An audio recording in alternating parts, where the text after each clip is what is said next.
Independent Electoral and Boundaries Commission (IEBC) had a session with the Senate Justice, Legal Affairs and Human Rights Committee to deliberate on a number of issues relating to next year's general election.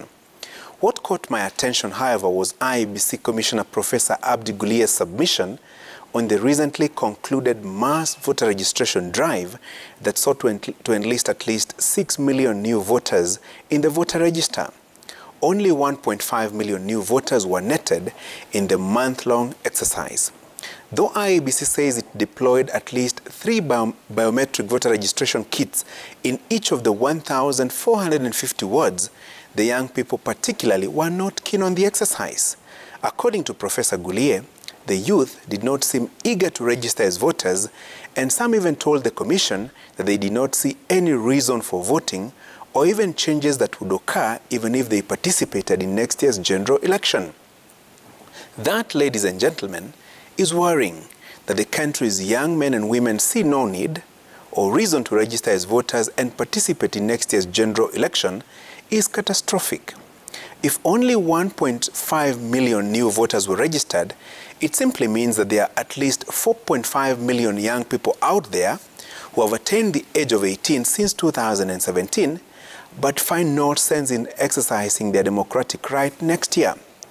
That number is significant. It can actually determine who becomes the 5th president. 4.5 million voters can influence the vote outcome in county and parliamentary races across the country. Yes, the young people have every reason to be indifferent.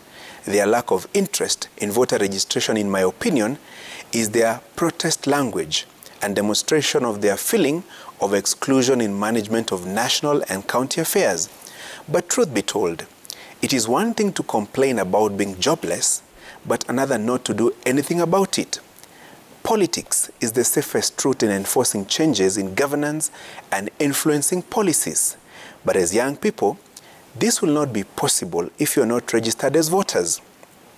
That transition from spectators to complainers to active participants and influencers of decisions is through the ballot. The 1.5 million newly enlisted voters do not fundamentally alter the voter register as it looked like in 2017. Once the register is cleaned up, cases of multiple registration dealt with, and names of deceased persons deleted, the voter register is likely to remain largely as it was in the 2017 general election. That time, out of the total registered voters, 17.4% were aged between 18 to 25 years. The total number of youth between 18 and 35 years represented 51% of the total registered voters. That means 10 million voters in the 18 to 35 years bracket. That is a voter population that can simply engineer a successful coup at the ballot. If the 4.5 million eligible voters who are yet to be enlisted dropped their indifference and turned up for registration, the youthful vote bloc would be 15 million strong. You know what that can do?